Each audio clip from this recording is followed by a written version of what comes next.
Guys मेरे हाथ की मुट्ठी में है DJI का recently launched tiny action camera DJI Osmo Nano। अगर आप भी DJI Osmo Nano action camera buy करने के बारे में सोच रहे हैं तो थोड़ा वेट कर लीजिए, क्योंकि ऐसा ना हो कि आप भी मेरी तरफ फंस जाएं।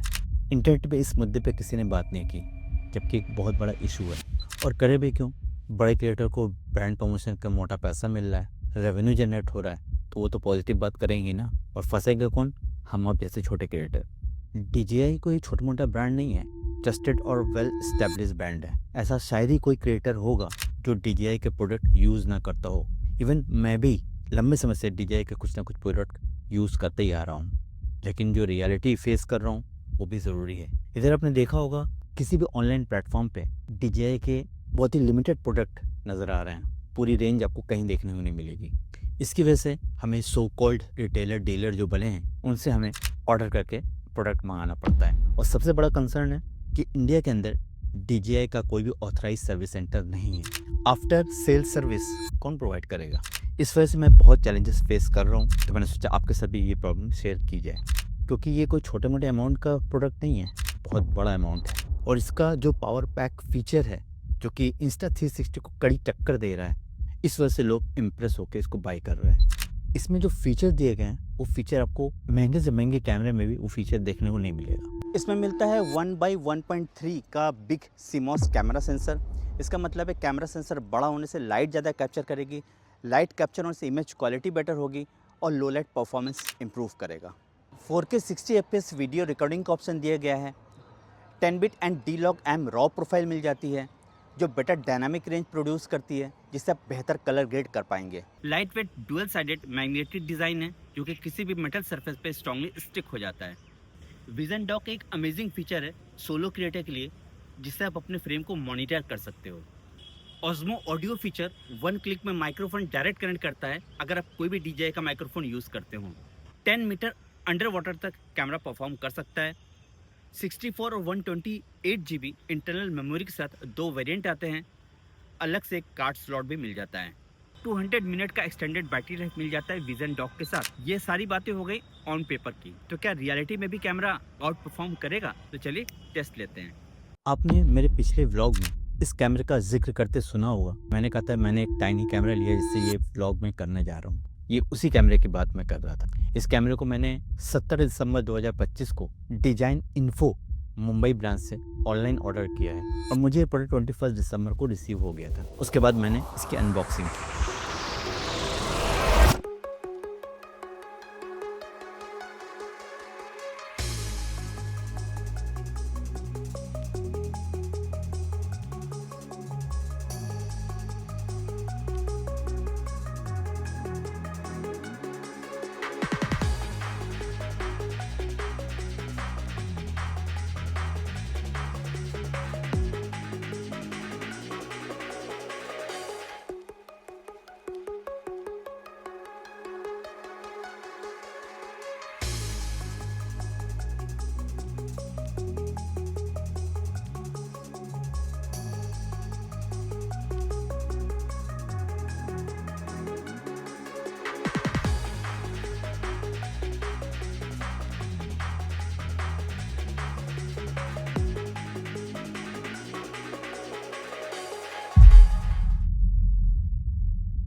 प्रोडक्ट बिल्कुल जेन्युइन कंडीशन में परफेक्ट मुझे मिल गया था, कोई इशू नहीं था। 25 को मैंने सोचा कि चलो इसका लो लाइट परफॉर्मेंस टेस्ट किया जाए, तो मैं बाहर निकल गया। उस समय मेरे पास कोई बड़ा डिस्प्ले नहीं था, जिसकी वजह से मैं इसकी इमेज क्वालिटी को टेस्ट नहीं कर पाया, लेकिन मेरे मन में कहीं ना कहीं डाउट आ गया था, जिसकी मैं बात बार बार ब्लॉग के अंदर कर रहा था। अब सवाल उठता है कि मेरे ब्रांड न्यू कैमरे में ऐसी क्या प्रॉब्लम आ गई जिसकी वजह से मुझे इतने चैलेंजेस फेस करने पड़ रहे हैं और ये वीडियो बनाना पड़ रहा है। तो गाइस, प्रोज और कॉन्स की बात करें तो कॉन्स तो बहुत ज़्यादा हैं। पहले उसके बारे में बात कर लेते हैं। तो पहला है जिटरिंग। हर एक फुटेज के अंदर काफ़ी जिटरिंग हो रही थी। Promote settings not working properly, यानी कि प्रोमोट सेटिंग करने के बाद जो डेली व्लॉग आप देखेंगे उसमें क्या है कि सब्जेक्ट को फोकस कर रहा है, बाकी बैकग्राउंड पूरा ब्लोन अप हो रखा है, यानी कि एक्सपोजर काफ़ी हाई है। प्रोमोट सेटिंग काम नहीं कर रहा था। अगर लिनियार्ड की बात करें, जो नेक बैंड दिया गया है वो अगर टी शर्ट या हुडी के बाहर है तब तो बैलेंस आपका होगा ही नहीं, जैसा कि आप देख पा रहे हैं फुटेज के अंदर। और अगर आपने अंदर इंटरनली नेक बैंड पहना हुआ है टी शर्ट के अंदर या हुडी के अंदर थोड़ा सा वो हिल नहीं रहा है, तो आपकी फुटेज कुछ स्टेबल आ सकती है। ट्राइपॉड बैलेंस भी मुझे बहुत परफेक्ट देखने को मिले। जो हैंडहेल्ड मैं ट्राइपॉड से शूट करा तो उसमें भी थोड़े से जर्किंग आ रही थी। डिस्टॉर्शन बहुत ज़्यादा है। स्टैंडर्ड मोड पे भी अगर पास आता तो डिस्टॉर्शन देखने को मिलता है। बैटरी बैकअप तो बहुत ही वर्स्ट है। मतलब आप 100% चार्ज करेंगे, बस कैमरा ऑन करेंगे 1-2% वैसे ड्रॉप हो जाएगा। एक बार रिकॉर्ड करेंगे 5-7% बैटरी ड्रॉप हो जाएगी। यानी कि जो 200 मिनट का इनका बैटरी बैकअप का कमिटमेंट है ऑन पेपर, वो 1080p पे है। ठीक है, 4K रिकॉर्ड पे उतना बैकअप नहीं मिलेगा। हाँ, तभी 90 मिनट या 100 मिनट आपको बैकअप मिल सकता है अगर आप थोड़ा थोड़ा करके 1-1, 2-2, 3-3 सेकंड, 5-5 सेकंड की अगर वीडियो रिकॉर्ड करते हैं। सक्शन कप जो इसका बिल्कुल रिलायबल नहीं है। अगर आप कहीं भी सक्शन कप लगा रहे हैं, कार वगैरह में कहीं भी लगा रहे हैं, जैसा कि देख पा रहे हैं, बिल्कुल भी रिलायबल नहीं है। अगर आप थोड़ा सा भी हिला रहे हैं तो बिल्कुल वो होल्ड नहीं कर पा रहा है, तुरंत निकल जा रहा है। तो आप कार वगैरह में लगाते समय जब ड्राइव कर रहे हैं तो बहुत ही सेफ़ होके लगाइए, क्योंकि इस पर बिल्कुल भरोसा नहीं किया जा सकता। बहुत ही वाहियात सेक्शन कप दिया गया है।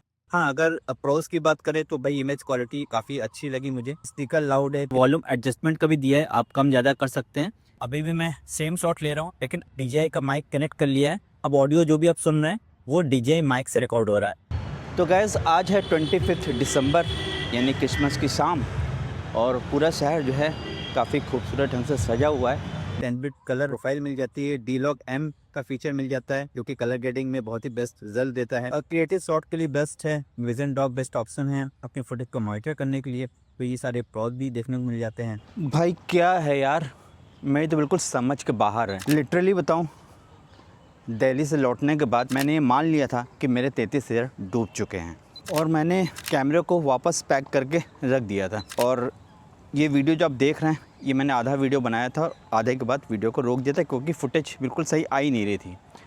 7-8 दिनों के बाद मैंने सोचा चलो एक बार फिर से कैमरा टेस्ट कर लेते हैं कि क्या रिस्पांस आ रहा है, शायद कुछ सेटिंग करके इम्प्रूवमेंट आ जाए।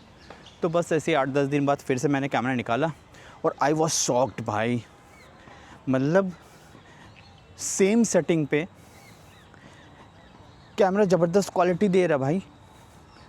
मतलब मैंने जब से कैमरा लिया है तब से मैंने 50-100 फुटेज रिकॉर्ड की हैं सेम सेटिंग पे, बट इतनी वाहियात फुटेज आ रही थी कि मैंने बिल्कुल टोटली बंद करके रख दिया। 7-8 दिन बाद पता नहीं क्या चमत्कार हुआ भाई, मुझे नहीं पता। कोई भूत या प्रेत की आत्मा इसके अंदर आ गई, या ऊपर वाले ने चाहा यार गरीब का पैसा मर रहा है तो कुछ चमत्कार कर दो। लिटरली मुझे नहीं पता भाई क्या हुआ, लेकिन जब सही हो ही गया सब कुछ, सोचा चलो भाई आगे के जो वीडियो है उसको कंप्लीट ही कर लिया जाए। तो इसीलिए फिर से रिकॉर्ड करने के लिए आ गया हूँ। डिफ़ॉल्ट कैमरा सेटिंग पे मैं वाइड शॉट ले रहा हूँ, जिसमें कि रॉक स्टडी मोड ऑफ़ है, जैसा कि देख पा रहे हैं ये वाइड शॉट है। अब इसमें रॉक स्टडी मोड ऑन है, वाइड शॉट ले रहा हूँ। अब स्टेबिलिटी आप चेक कर सकते हैं, दोनों में डिफरेंस आप देख सकते हैं कि क्या डिफरेंस आ रहा है। डिफ़ॉल्ट कैमरा सेटिंग पे ये शॉट ले रहा हूँ अल्ट्रा वाइड पे। एरिया आप देखिए कितना कवर कर रहा है, और ये रॉक स्टडी मोड ऑफ है। डिफ़ॉल्ट कैमरा सेटिंग पे अल्ट्रा वाइड का शॉट है, ये रॉक स्टडी मोड ऑन कर दिया, सेम शॉट है। साइड बाय साइड दोनों को कंपेयर कर सकते हैं। अब देखिए यहाँ पे रॉक स्टडी मोड ऑन होने से अल्ट्रा वाइड शॉट इस तरह का आ रहा है। इसमें स्टेबिलिटी आप चेक कर सकते हैं, एरिया देख सकते हैं आसपास का कितना कवर कर रहा है। अभी डिफ़ॉल्ट कैमरा सेटिंग पे हॉराइज़न करेक्शन मोड ऑन है, और मैं सन के डायरेक्शन में जो है शॉट ले रहा हूँ। इसमें सिर्फ स्टैंडर्ड मोड ही मिलता है, इसमें आपको वाइड एंगल और अल्ट्रा वाइड वगैरह कुछ भी नहीं मिलता है। और मैं शॉट ले रहा हूँ, और इसमें हॉराइज़न करेक्शन आप देख सकते हैं। मैं लेफ़्ट राइट टिल्ट कर रहा हूँ कैमरे को, और ये हॉराइज़न को मेंटेन कर रहा है कि नहीं आप देख के बता सकते हैं। अब डिफ़ॉल्ट कैमरा सेटिंग है, लेकिन अब हॉराइज़न बैलेंसिंग ऑन कर रखा है मैंने। ये हॉराइज़न को बैलेंस कर रहा है कि नहीं कर रहा है, और मैं लगातार चलता जा रहा हूँ और टिल्ट करता जा रहा हूँ। अब ये हॉराइज़न करेक्शन को ऑन कर लिया है। कैप माउंट पे कैमरा फिक्स है, और मैं नॉर्मल स्पीड में चल रहा हूँ। स्टैंडर्ड मोड पे यानी डी वेब पे रिकॉर्ड कर रहा है, जैसे कि देख पा रहे हैं।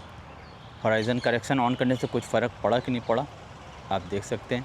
तो जैसा कि देख पा रहे हैं, मैंने यहाँ पे कैप माउंट पे कैमरा फिक्स किया हुआ है, और मैं नॉर्मल स्पीड में चल रहा हूँ। न्यूट्रल वाइट पे शॉट ले रहा हूँ, रॉक स्टडी मोड ऑन है। इस तरह से हम पीओवी शॉट ले सकते हैं कैप में कैमरे को माउंट करके। कैमरे को चेस्ट माउंट पे प्लेस कर दिया है। हुडी के अंदर लिनियार्ड है और ऊपर से मैंने कैमरा जो है पेस्ट कर दिया है और मैं न्यूट्रल वाइड का फीचर है को यूज़ कर रहा हूँ। पूरी तरह से वाइड नहीं, न्यूट्रल वाइड है, रॉक स्टडी मोड ऑन है। गाइस ये जो फुटेज देख रहे हैं ये 10 बिट कलर प्रोफाइल पे रिकॉर्ड हो रहा है।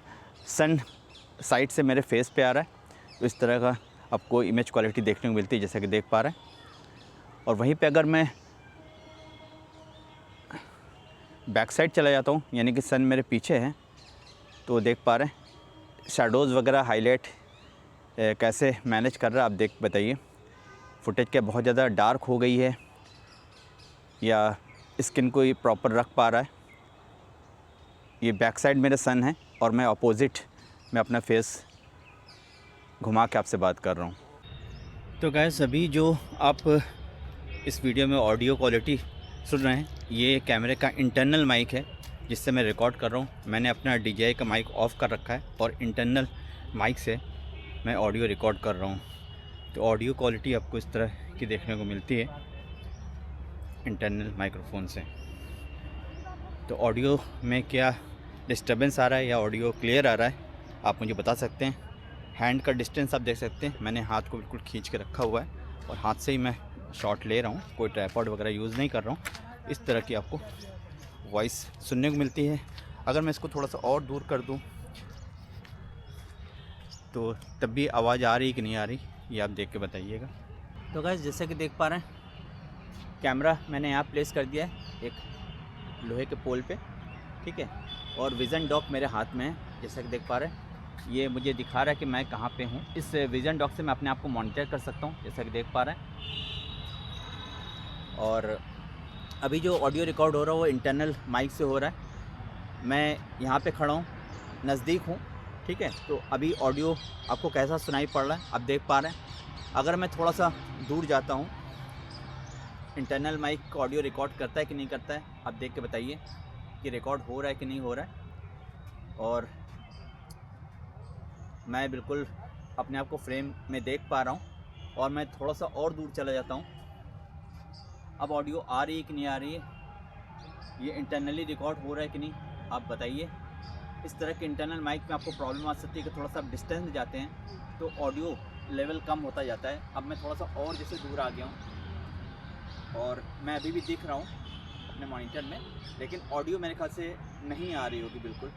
जहाँ तक मुझे लग रहा है ऑडियो बिल्कुल ख़त्म हो गई होगी, तो ये प्रॉब्लम है। और जैसे मैं पास आता हूँ तो ऑडियो फिर से रिकॉर्ड करने लगेगा। इंटरनल ऑडियो के साथ अगर हम रिकॉर्ड कर रहे हैं तो हमें डिस्प्ले मिलता रहेगा जैसा कि देख पा रहे हैं।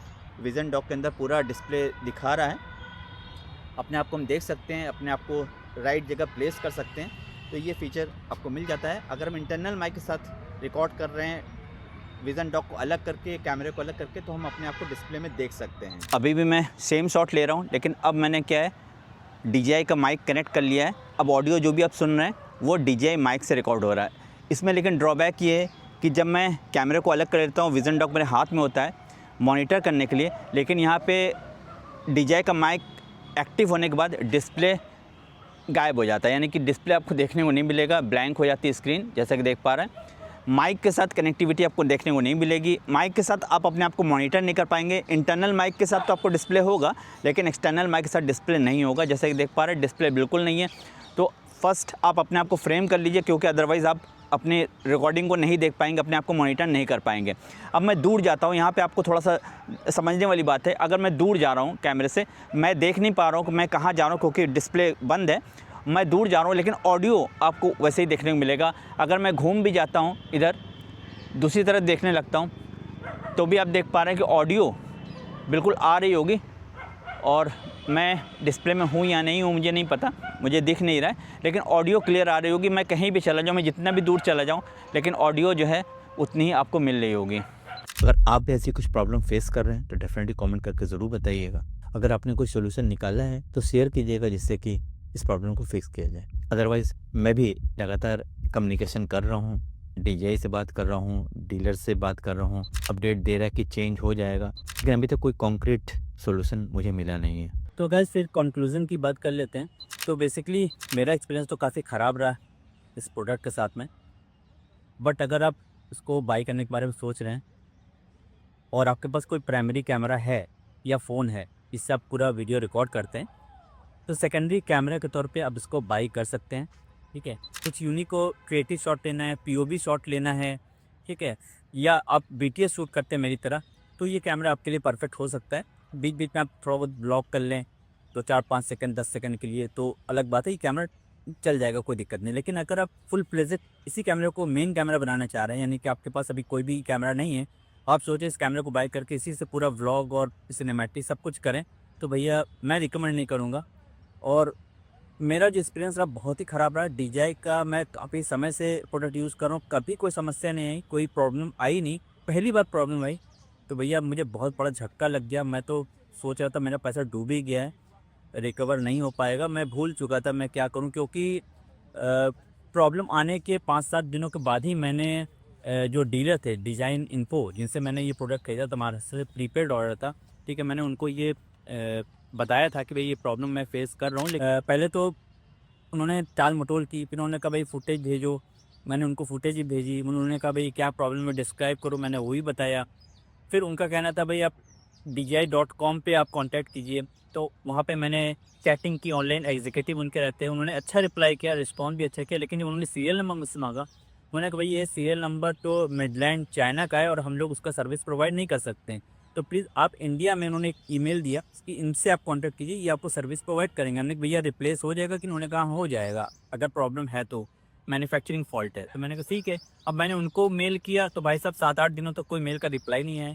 फिर आया कि उन्होंने भी मुझे सारा कुछ मांगा, सीरियल नंबर दे दो और मुझे फुटेज भेजो, सब कुछ उनको भेजा और डिज़ाइन इन्फो को ही भेजा। लेकिन उन्होंने साफ मना कर दिया भैया आपका ये मिडलैंड चाइना का प्रोडक्ट है। पता नहीं ये मिडलैंड चाइना का क्या सीन है, मुझे नहीं पता। मिडलैंड चाइना का वारंटी कवर ही नहीं कर रहा है। इन लोग किस चैनल से मंगाते हैं मुझे नहीं पता। फिर डिज़ाइन इन्फो का ये हालत है कि बहुत बड़े रिटेलर और डिस्ट्रीब्यूटर बनते हैं DJI के। भाई साहब उन्होंने मेरा फ़ोन उठाना बंद कर दिया, मैसेज के रिप्लाई नहीं कर रहे हैं, ठीक है, इस तरह टाइम पास हो रहा है। तो कहीं से मुझे रास्ता दिखा नहीं, मैंने कहा भैया पैसा डूब ही गया है। वो तो इत्तेफाक है, पता नहीं कैसे ये अपने आप ठीक हो गया, मुझे नहीं पता। हो सकता है ऊपर वाला सोच रहा है यार क्यों इसका पैसा डूबने दे, बड़ी मेहनत से मैं ये पैसा बहुत ही मुश्किल से जुगाड़ किया था मैंने, और वन टाइम पैसा दे के मैंने प्रीपेड ऑर्डर मंगाया था। तो तकलीफ़ तो बहुत होती है जब इस तरह का पैसा वो होता है। तो ऊपर वाला मेहरबान था, सोचा चलो भाई ऐसा नहीं होना चाहिए, तो मैं शायद बच गया। अभी भी मैं स्ट्रांगली नहीं कर सकता हूँ कि प्रॉब्लम रिसॉल्व हो गई है, ठीक है। आने वाले वीडियोज़ में देखेंगे, अगर सब कुछ ठीक रहा तो बहुत अच्छी बात है, क्या सेटिंग क्या है, और भी सारी चीज़ें टेस्ट करेंगे। ओवरऑल जो है मेरा एक्सपीरियंस काफ़ी ख़राब रहा। तो मैं आपसे यही रिकमेंड करूँगा भैया प्रोडक्ट ऑर्डर करने से पहले अपने रिस्क पे ऑर्डर कीजिए। अगर प्रोडक्ट आ गया, अच्छा हो या ख़राब हो, वो आपकी रिस्पॉन्सिबिलिटी होगी। कोई भी सर्विस नहीं देगा, इंडिया में तो कोई देने वाला नहीं है। इस तरह का ये चीज़ें हैं, तो मैंने कहा कि आपके साथ ये प्रॉब्लम शेयर करनी चाहिए। होपफुली ये वीडियो इन्फॉर्मेटिव रहा होगा, आपके लिए हेल्पफुल भी रहेगा। आगे आप इन चीज़ों को माइंड में रखेंगे। तो इस वीडियो को यहीं ख़त्म करते हैं और मुलाकात होगी किसी और वीडियो ब्लॉग के अंदर। Till then take care, bye bye.